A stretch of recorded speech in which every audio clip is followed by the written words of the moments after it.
Bab 2636, berencana pergi ke puncak awan tertinggi. Julian menyelesaikan ujian Guanlan dan mendapat kesempatan untuk dibimbing oleh Guanlan. Akan tetapi, tingkat kultivasinya saat ini masih terlalu lemah dan ia belum mencapai persyaratan untuk kenaikan tingkat kelima. Jika ia ingin berkultivasi ke tingkat kelima, ia harus mencapai tingkat Tianzhen kecil. Bimpo, di manakah Bimpo ini? Gumam Julian pelan. Saat itu, dia dikepung karena Bimpo. Akan tetapi, dia sama sekali tidak tahu tentang Bimpo. Bimpo merupakan benda suci yang telah diwariskan sejak zaman dahulu kala dan merupakan harta karun yang langka. Namun, di dunia ini, yang ada hanyalah peredaran Bimpo, dan tidak ada catatan tentang Bimpo sama sekali. Kekuatan Julian saat ini sangat lemah. Bahkan jika dia bangkit dan mendapatkan kembali pedang awan tertinggi, dia tetap tidak memiliki kekuatan untuk melindungi dirinya sendiri. Jika dia ingin membalas dendam dan ingin membunuh musuh-musuh dari kehidupan sebelumnya, dia harus tumbuh dengan aman, dan akan butuh waktu lama baginya untuk tumbuh dewasa. Menurut perkiraannya, dia perlu berlatih setidaknya selama satu era untuk pulih ke tingkat kultivasi di kehidupan sebelumnya. Selain itu, tidak perlu ada kecelakaan. Jika terjadi sesuatu yang tidak diharapkan, itu akan merepotkan. Sekarang dia ingin sekali mendapatkan Bimpo. Meskipun benda ajaib ini hanya ada dalam legenda, ia sangat yakin bahwa Ice Soul memang ada di dunia ini. Jika Ice Soul tidak ada, maka tidak akan ada legenda seperti itu. Mengapa sekelompok orang kuat itu menyerangku saat itu? Mungkinkah aku benar-benar mendapat petunjuk tentang Bimpo secara tidak sengaja, tetapi aku tidak mengetahuinya? Julian berpikir begitu dalam hatinya. Jika benar, maka petunjuk Bimpo ada di area terlarang di puncak awan tertinggi. Di puncak awan tertinggi terdapat sebuah daerah terlarang, kali ini daerah terlarang itu bernama Tanah Zaitun Tertinggi. Wu Xianglandi mengumpulkan semua yang telah diperolehnya di kehidupan sebelumnya. Banyak di antaranya adalah buku-buku yang belum pernah dibacanya sebelum meninggalkannya di Wu Xianglandi. Di kehidupan sebelumnya, dia hanya tertarik pada kekuatan asli pesawat itu. Selain kekuatan asli pesawat itu, dia tidak akan membaca buku lain sama sekali. Dan di Tanah Zaitun Tertinggi, ada segel yang dipasang olehnya sendiri. Segel ini dipasang oleh kekuatan terlarang yang paling dalam di antara kekuatan asli. Hanya dia yang bisa membukanya di seluruh dunia. Bahkan jika Oliver sekarang telah menjadi penguasa puncak awan tertinggi, dia tidak dapat membuka Tanah Zaitun Tertinggi. Lagi pula, di Tanah Zaitun Agung terdapat banyak sekali harta karun. Harta karun tersebut tidak berarti apa-apa baginya di kehidupan sebelumnya, tetapi kini sangat penting baginya. Dia berpikir dalam benaknya apakah dia harus diam-diam pergi ke puncak awan tertinggi, diam-diam memasuki Tanah Zaitun Tertinggi, dan diam-diam membawa semua benda ini kembali. Akan tetapi, begitu ide ini muncul dalam pikirannya, Julian menolaknya. Dengan tingkat kultivasinya saat ini, dia tidak akan bisa memasuki puncak awan tertinggi. Begitu dia memasuki puncak awan tertinggi, dia akan terdeteksi. Saat itu dia akan mati tanpa tempat pemakaman. Julian menyingkirkan pikiran ini. Dia duduk bersila di atas batu dan mulai bermeditasi. Pada saat ini, di aula utama Akademi Dewa Surgawi. Banyak orang kuat dari Akademi Dewa Surgawi berkumpul di aula, dipimpin oleh Sufyan. Di aula utama, berdiri seorang pria berjubah putih dengan pola awan ajaib terukir pada jubahnya.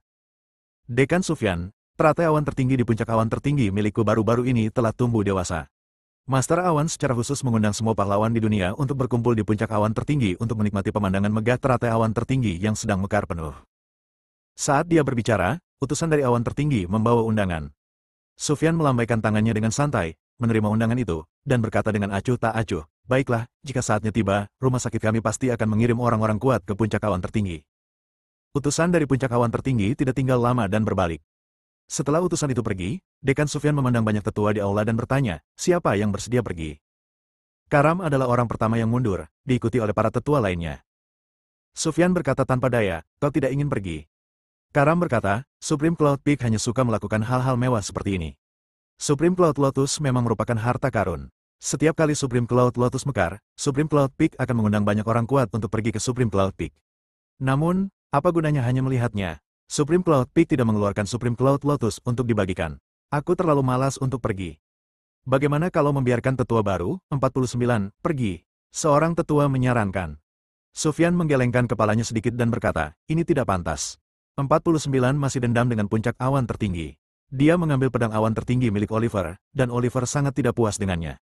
Jika dia pergi ke puncak awan tertinggi, aku khawatir sesuatu yang tidak terduga akan terjadi. Karam berkata sambil tersenyum, kecelakaan macam apa yang bisa terjadi? Dia pergi ke sana atas nama Akademi Dewa Surgawi.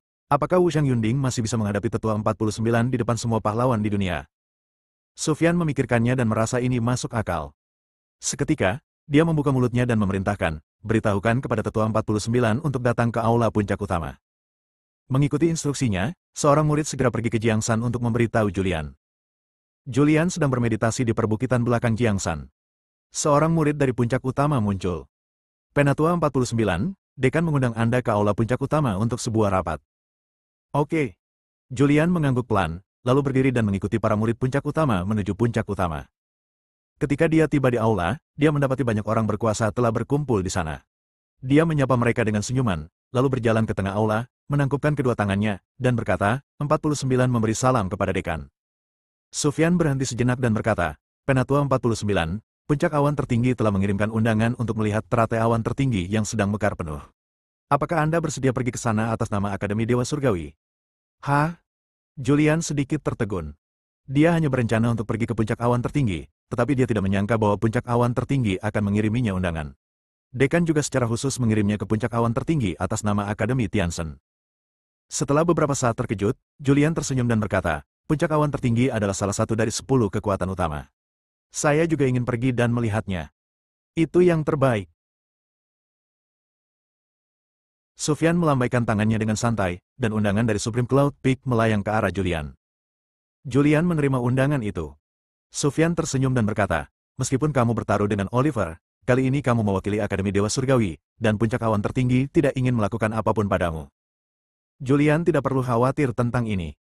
Dekan, siapa yang harus aku ajak kali ini? Tanya Julian. Sufyan berkata, kalau begitu, terserah padamu. Oke. Julian tak banyak bicara, ia mengatupkan kedua tangannya dan berkata, Dekan, aku pergi dulu. Julian meninggalkan aula puncak utama, tetapi dia tidak segera kembali. Sebaliknya, dia pergi ke perpustakaan sutra. Akan tetapi, ketika ia pergi ke gudang sutra, ia tidak menemukan Guanlan. Ia pergi dengan ekspresi kehilangan di wajahnya. Begitu ia kembali ke kediamannya di pegunungan belakang Jiangsan, Guanlan muncul di ruangan itu. Guanlan tengah duduk di atas balok, lalu melompat turun, tampak acuh tak acuh, dan bertanya, kenapa? Apa yang kau inginkan dariku? Julian menangkupkan kedua tangannya dan berkata dengan hormat, Senior, saya berencana untuk pergi ke puncak awan tertinggi. Oh. Guanlan menjadi tertarik dan bertanya, apa yang akan kamu lakukan di puncak awan tertinggi? Aku menduga bahwa aku mendapatkan petunjuk tentang Bimpo secara tidak sengaja di kehidupanku sebelumnya. Aku berencana untuk pergi ke daerah terlarang di puncak awan tertinggi, membuka daerah terlarang tersebut, mengeluarkan semua harta karun di dalamnya, lalu perlahan-lahan membaca buku-buku yang kudapat di kehidupanku sebelumnya. Namun, aku khawatir perjalanan ini akan berbahaya, jadi aku butuh bantuanmu.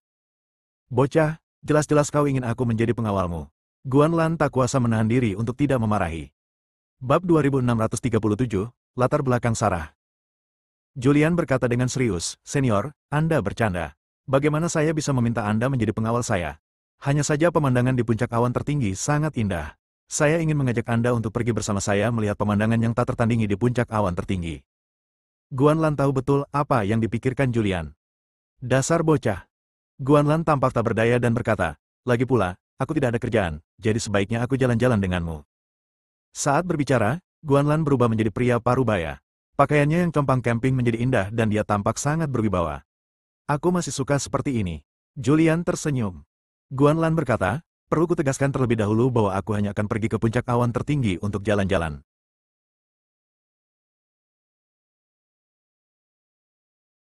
Apapun yang kau lakukan, aku tidak akan membantumu. Tentu saja, Julian berkata sambil tersenyum, apa yang bisa kulakukan? Tidak ada, aku hanya pulang ke rumah dan mengambil beberapa barang yang disimpan di rumah beberapa tahun yang lalu. Tidak akan ada bahaya, dan aku tidak akan membutuhkan bantuan para senior. Kapan kita berangkat? Tanya Guanlan. Jangan khawatir, aku akan memberitahumu saat aku pergi, kata Julian. Guanlan tidak mengatakan apa-apa lagi dan menghilang dari pandangan Julian. Setelah dia pergi, Julian akhirnya tersenyum. Dengan Guanlan yang menemaninya, kali ini dia bisa merasa tenang. Selama dia memasuki puncak awan tertinggi, tidak akan sulit baginya untuk mendapatkan harta karun dari kehidupan sebelumnya. Satu-satunya kesulitan adalah memasuki puncak awan tertinggi. Sekarang dia bisa memasuki puncak awan tertinggi secara terbuka, sisanya tidak akan sulit. Namun, untuk berjaga-jaga, dia tetap mengundang Guanlan. Dan, dia punya ide lain. Itulah teratai awan tertinggi. Teratai awan tertinggi adalah harta karun paling berharga dari puncak awan tertinggi. Teratai ini merupakan asal-muasal obat suci. Origin Holy Medicine sama terkenalnya dengan Holy Medicine milik Wu Tianzun. Namun, itu hanyalah obat suci biasa. Obat suci yang asli terbagi menjadi beberapa kualitas. Sebelum Julian meninggalkan Endless, obat asal suci yang diperolehnya hanya berada di antara tingkat pertama dan kedua, yang setara dengan obat asal suci yang terbentuk dari kegagalan evolusi alam tingkat pertama dan kedua. Kualitas teratai awan tertinggi setidaknya dapat mencapai tingkat pengobatan suci tingkat 8, atau bahkan tingkat 9. Jika Julian dapat memperolehnya, kekuatannya akan meningkat pesat dalam waktu yang sangat singkat. Namun, bagaimana cara mendapatkan teratai awan tertinggi adalah masalah yang sulit.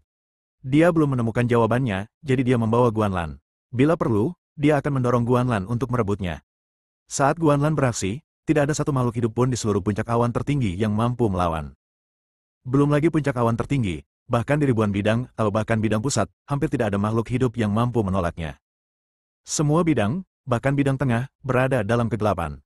Semua pesawat lahir dalam kegelapan. Kegelapan ini secara kolektif disebut dunia gelap.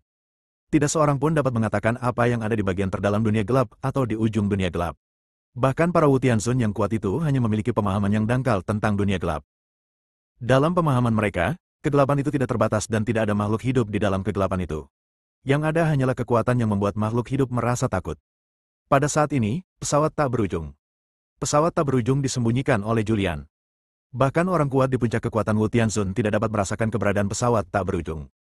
Namun pada saat ini, dunia gelap terhubung dengan alam tak berujung. Bidang tak berujung, ujung dunia gelap. Ada gunung suci di sini. Gunung ini, bernama Gunung Penyesalan, merupakan tempat tinggal Wutian. Dan Wutian telah melindungi reinkarnasi Yaoyun. Dia jatuh cinta pada reinkarnasi Yaoyun dan melahirkan seorang anak. Tepat pada saat ini, Wutian, yang berada di Gunung Penyesalan, tiba-tiba merasakan kekuatan yang tidak biasa. Tiba-tiba dia berdiri dan menatap ke kedalaman dunia yang gelap. Jauh di dalam dunia yang gelap, sekelompok makhluk muncul. Mungkin ada puluhan ribu makhluk ini. Pemimpinnya adalah seorang lelaki tua yang mengenakan jubah hitam. Ada beberapa pola misterius yang diukir di jubahnya, dan polanya tampak seperti gunung. Kelompok makhluk ini langsung muncul di dekat Gunung Penyesalan. Makhluk apa? Tubuh Wutian berkelebat dan muncul di langit, menghalangi jalan kelompok makhluk ini. Menyingkir. Orang tua di depan berteriak pelan. Ketika teriakan itu datang, Wutian terkejut dan otaknya menjadi kosong. Dia tidak bereaksi untuk waktu yang lama. Ketika dia bereaksi, sekelompok tamu tadi undang itu telah menghilang. Tidak peduli seberapa keras Wutian mencoba, dia tidak bisa merasakan napas mereka. Alam semesta manusia, surga. Di luar gerbang selatan surga, sekelompok makhluk tiba-tiba muncul. Puluhan ribu makhluk berlutut di langit di luar gerbang surga selatan, dan mereka berkata serempak, bawahanmu telah diperintahkan untuk datang dan membawa sang putri kembali. Suara ini bergema di seluruh surga. Pada saat ini, banyak orang kuat di surga muncul. Arjuna, Vivi, Zola dan lainnya muncul satu demi satu. Bahkan Sarah pun muncul. Sang pemimpin, Sarah, melihat pemandangan ini dan tidak dapat menahan diri untuk tidak mengerutkan kening. Ia berjalan mendekat dan bertanya, siapa yang kamu cari? Pada saat ini, lelaki tua yang berdiri di depan datang. Dia muncul di depan Sarah, berlutut dengan satu kaki di tanah, dan berkata dengan hormat, bawahan ini memberi hormat kepada sang putri. Putri, aku. Sarah bingung. Pada saat ini, jika orang kuat lain di luar hadir, mereka pasti akan terkejut. Ini karena mereka semua yang berlutut di kehampaan di sini adalah para pemuja surgawi agung yang sakti, dan lelaki tua yang berlutut dengan satu kaki di depan adalah seorang lelaki sakti yang berada di puncak pemuja surgawi bela diri. Sang guru surgawi agung berlutut dengan keempat lututnya, sedangkan guru surgawi bela diri, yang paling kuat, berlutut dengan satu lutut. Pemandangan macam apa ini? Di antara sekian banyak bidang, bahkan bidang pusat, siapa yang memiliki kualifikasi? Putri. Orang tua itu mendongak ke arah Sarah di depannya dan berkata, kamu adalah sang putri. Kamu awalnya adalah putri dari dunia bawah, salah satu dari 4 klan gelap kuno. Ketika kamu lahir, dunia bawah sedang kacau, dan Tuan mengirimmu pergi untuk melindungimu.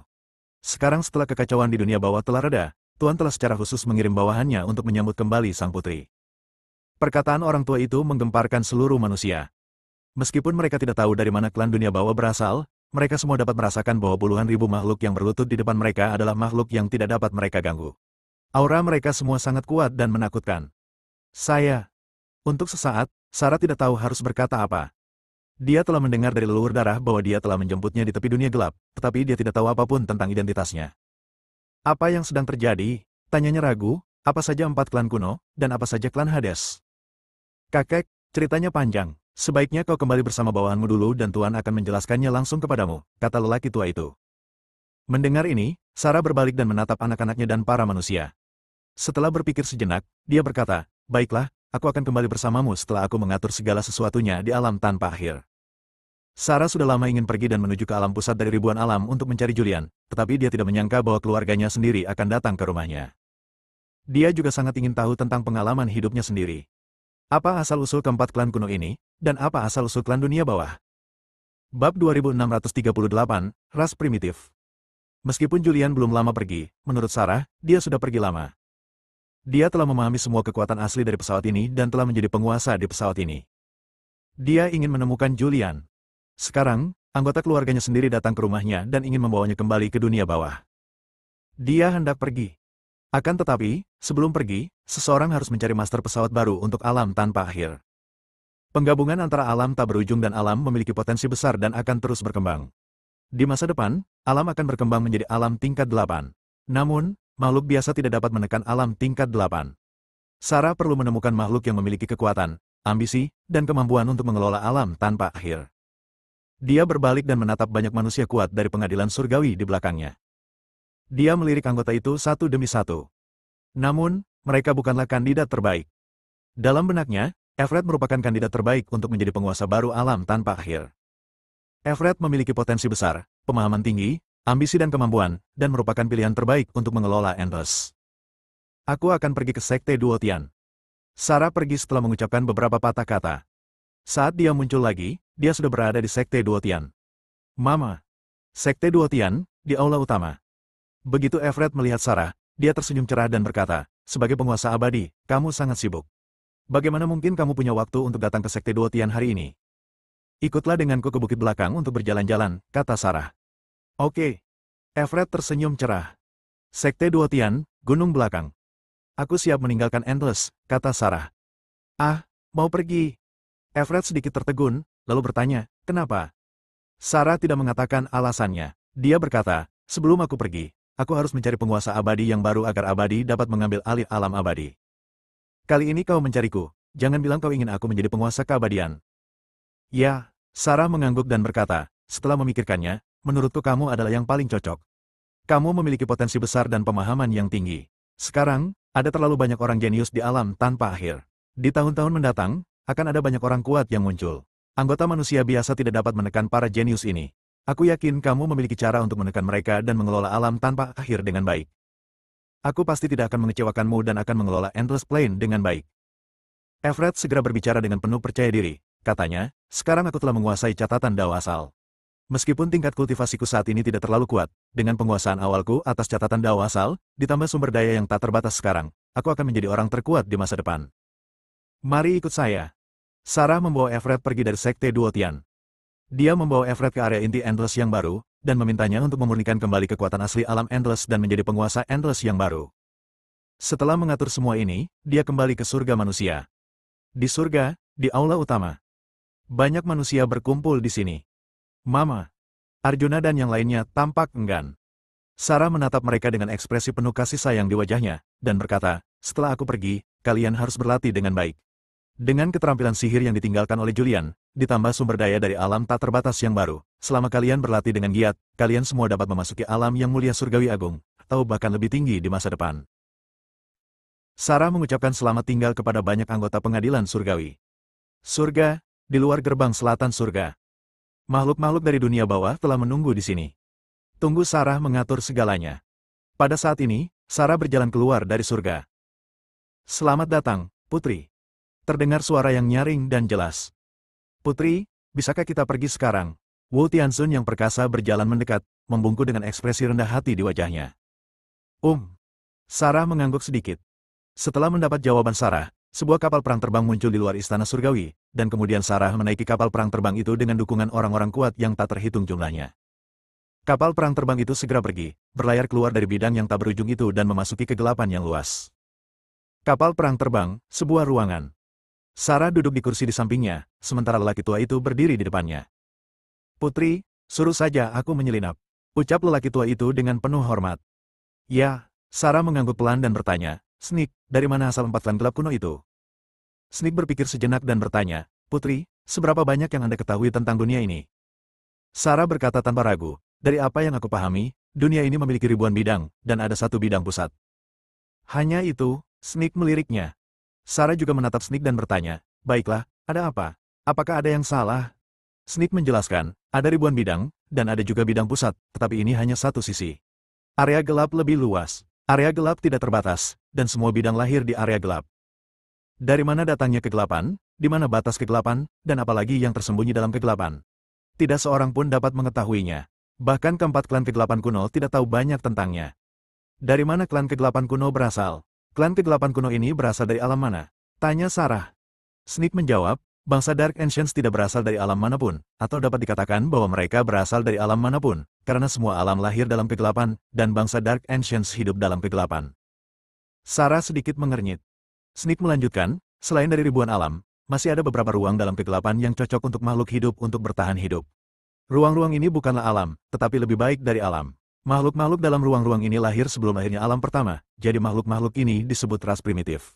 Ada banyak ras primitif, dan 4 ras kegelapan kuno adalah ras kegelapan yang paling kuat di antara ras-ras primitif.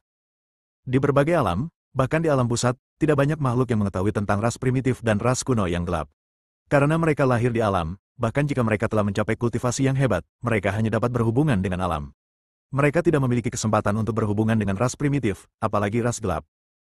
Hanya orang-orang terkuat di berbagai alam, atau bahkan di alam pusat, yang telah melakukan perjalanan melalui berbagai alam dan menjelajahi kegelapan yang luas, yang memiliki kesempatan untuk berhubungan dengan ras primitif dan memahami kisah-kisah di dalam ini. Setelah mendengar penjelasan ini, Sarah secara garis besar mengerti.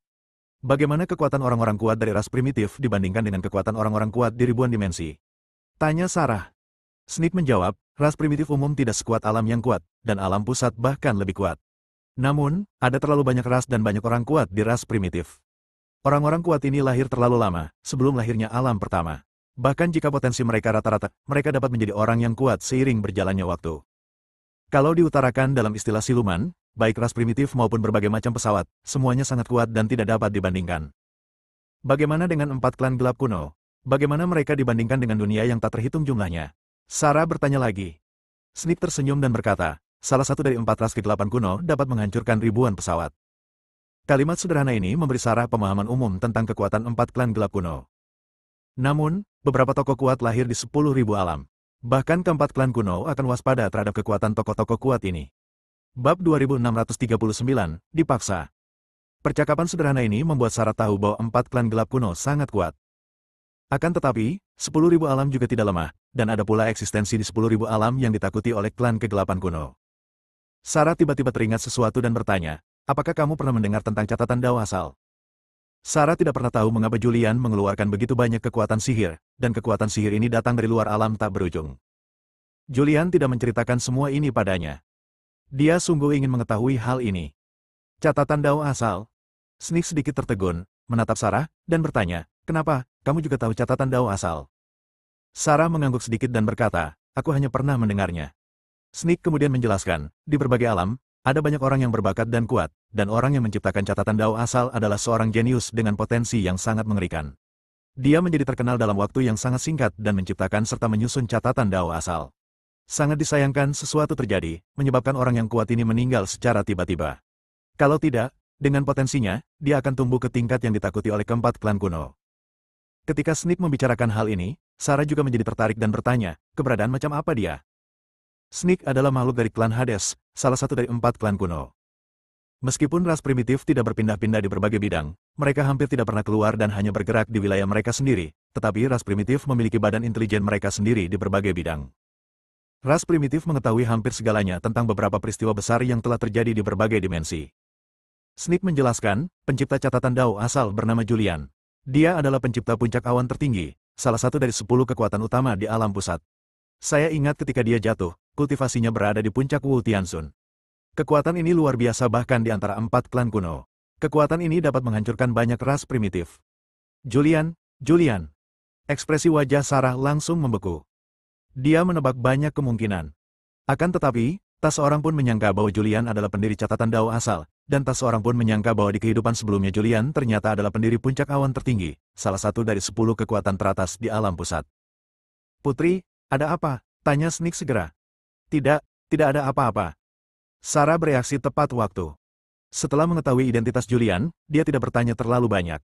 Kapal perang terbang itu melaju cepat menembus dunia gelap, dan tidak diketahui sudah berapa tahun ia menempuh perjalanan itu. Tak lama kemudian, seberkas cahaya muncul dalam kegelapan.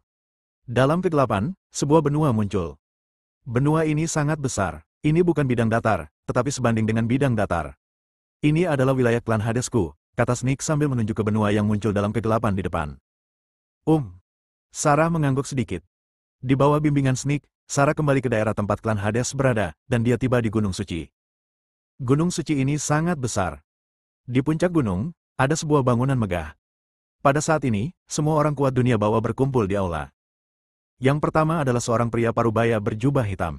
Dia tampak biasa saja, tetapi memancarkan aura yang menakutkan. Di bawah bimbingan Sneak, Sarah perlahan berjalan memasuki aula. Begitu dia memasuki aula, dia menjadi pusat perhatian makhluk hidup yang tak terhitung jumlahnya, dan mata semua makhluk hidup di aula itu tertuju padanya.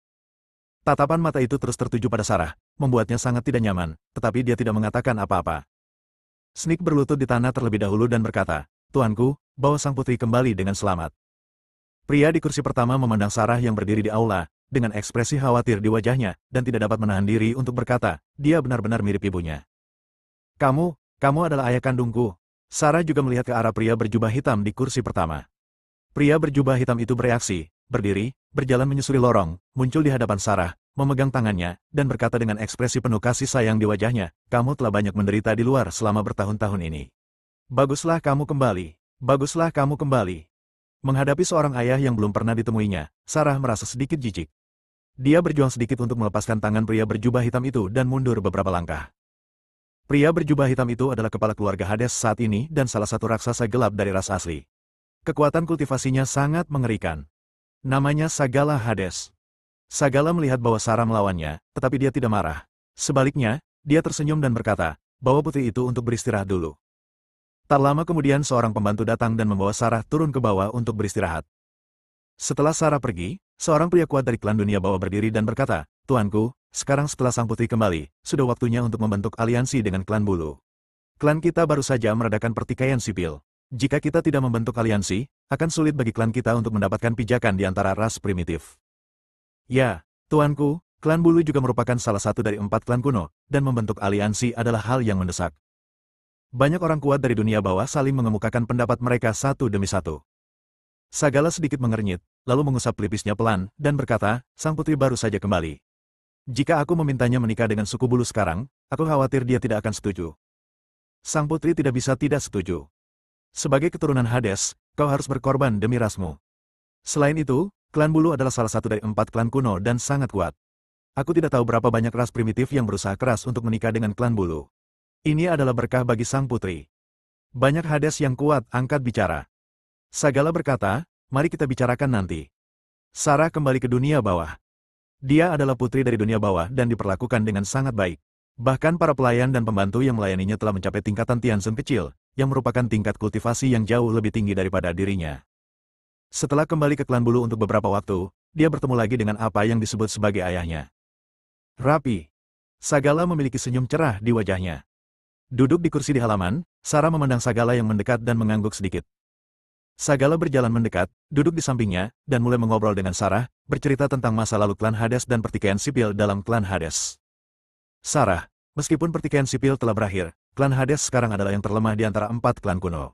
Sekarang klanku sangat perlu membentuk aliansi dengan klan kuno lainnya. Aku telah mencapai kesepakatan dengan klan bulu, salah satu dari 4 klan kuno, untuk membentuk aliansi dengan klan bulu. Untuk menunjukkan ketulusanku, aku akan menikahkanmu dengan klan bulu." Mendengar ini, Sarah langsung berdiri. "Tidak, aku tidak akan menikah." Sagala juga berdiri dan berkata, "Sarah, jangan marah. Klan bulu sangat kuat. Aku tidak tahu berapa banyak wanita yang ingin menikah dengan klan bulu. Ini adalah berkahmu." "Itu benar." Sarah menatap Sagala dan berkata kata demi kata, "Jika kamu memaksaku menikah, aku akan segera pergi." Wajah Sagala berubah muram, dan dia berkata dengan suara dingin, "Kamu berada di klan Hades, jadi ini bukan urusanmu. Kamu harus menikah, mau atau tidak. Pikirkanlah anak-anakmu di alam tanpa akhir, dan jangan memaksaku untuk menghancurkan mereka semua." Ekspresi Sagala sangat dingin. Bab 2640, Tubuh Gelap. Meskipun alam tanpa akhir disembunyikan oleh Julian, klan dunia bawah adalah salah satu dari 4 klan gelap kuno, jadi masih sangat mudah untuk menemukan alam tanpa akhir. Selama periode ini, Sagala menyelidiki Sarah secara menyeluruh. Dia tahu bahwa Sarah memiliki status yang sangat tinggi di alam tanpa akhir dan memiliki anak di alam tanpa akhir. Dia tidak ingin melakukan itu. Namun, dia bertanggung jawab atas hidup dan matinya seluruh ras, dan demi ras itu, segalanya bisa dikorbankan. Lagi pula, pernikahan Sarah dengan klan bulu bukanlah sebuah pengorbanan. Anda. Sarah gemetar karena marah. Sagala menyingkirkan tatapan acuhnya dan berkata, Sarah, aku juga tidak ingin melakukan ini. Semua yang kulakukan adalah untuk ras. Sebagai keturunan klan Hades, kau harus memikul tanggung jawab untuk menghidupkan kembali ras. Suamimu adalah seorang jenius yang mengerikan dari klan bulu. Kau pasti tidak akan menderita kerugian apapun jika kau menikahinya. Air mata kristal menggenang di sudut mata Sarah. Demi keluargamu, tolong pikirkan baik-baik. Sagala pergi setelah meninggalkan sepatah kata. Setelah dia pergi, Sarah langsung terjatuh di kursinya. Dia pikir dia kuat dan bisa melindungi anaknya, tetapi sekarang dia menyadari betapa lemahnya dia. Apa yang harus dilakukan? Pada saat ini, dia merasa tidak berdaya. Dia tidak tahu banyak tentang klan dunia bawah. Dia hanya tahu bahwa mereka sangat kuat. Jika dia menolak, dia benar-benar tidak akan bisa menghentikan mereka melakukan apapun. Sekarang, satu-satunya hal yang dapat kita lakukan adalah menemukan Julian dan mendiskusikan tindakan balasan dengannya. Banyak pikiran muncul dalam benak Sarah. Tak lama kemudian, ia mendapat sebuah ide, yaitu menemukan Julian. Setelah menyusun rencana, dia berinisiatif mencari Sagala. Aku berjanji padamu, tetapi kamu harus memberiku waktu. Sarah menatap langit Ming dan berkata, aku harus pergi ke pesawat pusat. Mendengar ini, Sagala langsung tahu apa yang dipikirkan Sarah. Dia berkata dengan tenang, jangan mengandalkan Julian. Aku akui bahwa dia memang seorang jenius yang luar biasa di kehidupan sebelumnya, tetapi bahkan di puncaknya, dia tidak bisa melawan klanku, apalagi klan bulu yang lebih kuat. Jika kamu mencarinya, dan klan bulu mengetahui tentang hubunganmu dengannya, maka bukan hanya dia yang akan hancur, tetapi kamu juga akan hancur. Mendengar ini, Sarah tercengang. Setelah beberapa saat, dia akhirnya berteriak, mengapa aku? Dia menatap Sagala dan berteriak keras, sebagai pemimpin klan, kamu pasti punya keturunan lain. Kamu tahu aku punya anak dan pasangan tahu, jadi kenapa kamu bersikeras agar aku menikah dengannya? Sagala berkata tanpa daya, jika anggota suku lainnya dapat melakukannya, aku tidak akan membiarkanmu menikahi mereka, karena kamu adalah tubuh yang gelap, dan kamu dapat menyerap kekuatan apapun secara langsung tanpa harus memurnikannya. Tubuhmu adalah wadah yang sangat baik. Siapapun yang menikahimu dapat terus-menerus mengekstraksi kekuatan dari tubuhmu, yang dapat menghemat waktu bertahun-tahun untuk berlatih keras. Fisik yang gelap, fisik yang paling ajaib di dunia yang gelap. Sistem ini hanya ada dalam buku-buku kuno. Konon katanya di antara ras primitif, pernah lahir seorang manusia super kuat. Manusia super kuat ini bangkit berkuasa karena ia memperoleh seorang pembantu bertubuh gelap dan terus-menerus menghisap kekuatan dari tubuh pembantu tersebut. Jika fondasi klan Hades tidak stabil sekarang, Sagala akan benar-benar enggan menikahkan Sarah dengan klan bulu. Klan bulu adalah pemimpin 4 klan kuno. Sangat kuat. Sagala tahu bahwa pertikaian internal klan Hades secara diam-diam disebabkan oleh klan bulu, tetapi dia tidak punya pilihan. Kekuatan klan Hades tidak sebanding dengan klan bulu sekarang. Jika dia tidak menikahkan Sarah dengan mereka, klan Hades pasti akan membuat masalah lagi. Demi perdamaian dunia bawah, dia tidak punya pilihan selain melakukan ini. Sarah terdiam. Setelah beberapa saat, dia berkata, saya ingin pergi ke pesawat pusat untuk menemukan Julian. Sagala berkata, saya sarankan kamu untuk tidak pergi. Klan bulu tidak tahu bahwa kamu tumbuh di Endless, dan mereka tidak tahu apapun tentangmu. Jika kamu pergi ke Central Plain untuk mencari Julian, maka masalah ini akan terungkap. Belum lagi Julian saat ini, bahkan jika Julian berada di puncak kehidupan sebelumnya, klan bulu akan dapat menghancurkannya. Saya. Mata Sarah berkabut dan air mata kristal mengalir turun dari sudut matanya. Sagala menarik napas dalam-dalam dan mendesah, lalu melanjutkan, Yu Yi adalah jenius paling menakutkan dari klan bulu. Klan bulu tidak segan-segan mengeluarkan biaya untuk melatihnya. Jika klan bulu mengetahui semua ini, Julian dan bahkan seluruh alam tanpa akhir akan lenyap. Silakan pikirkan baik-baik, kata Sagala. Sarah berdiri di sana dengan linglung. Awalnya dia ingin menemui Julian untuk membahas tindakan balasan, tetapi sekarang tampaknya dia tidak bisa pergi menemui Julian, dan tidak bisa pergi menemui Julian. Baiklah, bolehkah aku pergi menemuinya? Aku tidak akan menemuinya secara langsung, tapi hanya akan melihatnya secara diam-diam. Sarah berbicara sambil berlinang air mata. Dia ingin tahu apakah Julian hidup dengan baik di alam pusat dan apakah dia menderita. Kau bisa melihatnya secara diam-diam. Aku akan mengirim orang-orang kuat untuk mengawalmu ke alam pusat. Namun, kau harus ingat bahwa kau pergi ke alam pusat hanya untuk berlatih. Jangan menghubungi Julian dengan sengaja. Karena di mata klan bulu, kau sudah menjadi istri mereka. Jika klan bulu tahu kau berhubungan dengan pria lain, mereka tidak akan membiarkan pria ini pergi. Sagala mengingatkan. Sarah meninggalkan puncak utama dengan hati yang berat. Dia kembali ke Gunung Suci tempat tinggalnya. Dia pikir kembali ke dunia bawah adalah hal yang baik, tetapi yang menantinya adalah bencana. Namun, dia sudah mengambil keputusan. Dia hanya milik Julian, tidak ada pria yang bisa menyentuhnya. Dia berencana untuk bertemu Julian secara diam-diam dan kemudian menikah dengan klan bulu. Namun, hari ketika dia menikah dengan klan bulu akan menjadi hari di mana hidupnya berakhir. Dia tidak akan pernah mengizinkan makhluk hidup manapun menyentuhnya. Satu-satunya hal yang membuatnya khawatir sekarang adalah Julian. Dia tahu tentang kehidupan masa lalu Julian. Dia berusaha keras untuk mencari tahu dan menanyakannya. Dia mengetahui tentang pertempuran di puncak awan tertinggi dan seberapa besar kebencian yang dipendam Julian. Dia membenci dirinya sendiri karena tidak bisa membantu Julian berbagi. Sarah duduk di halaman rumahnya dengan linglung. Pada saat ini, Sagala muncul. Ada pula seorang pria setengah baya yang menemani mereka. Dia tampak berusia sekitar 40 tahun, mengenakan jubah abu-abu dan tampak sangat biasa. Sarah, dia adalah salah satu bawahan kepercayaan ayahku, dan juga salah satu orang terkuat di dunia bawah. Kultivasinya berada pada tahap awal Saint Tianzun. Kali ini saat kau pergi ke alam pusat, dia akan mengantarmu ke sana.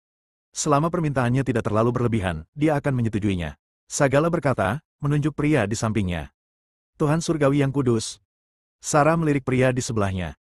Dia tidak menyangka kalau makhluk yang dikirim Hades ternyata adalah seorang Saint Heavenly Master, yang lebih kuat dari Julian di kehidupan sebelumnya. Saya menyapa sang putri. Lelaki berjubah abu-abu itu langsung berlutut dengan satu kaki di tanah. Sarah bereaksi dan berkata dengan tenang, bangun. Pria berjubah abu-abu itu lalu berdiri. Silakan. Sagala berhenti sejenak, lalu mengingatkannya lagi. Menurut pengingatku kepadamu, demi Julian dan alam tak berujung, sebaiknya kamu tidak membocorkan apapun. Jika klan Yu mengetahuinya, konsekuensinya akan sangat buruk. Sarah mengangguk sedikit. Putri, kumohon. Pria berjubah abu-abu itu berbicara. Sarah tidak ragu-ragu dan segera meninggalkan daerah itu dan menuju ke pesawat pusat. Bersambung.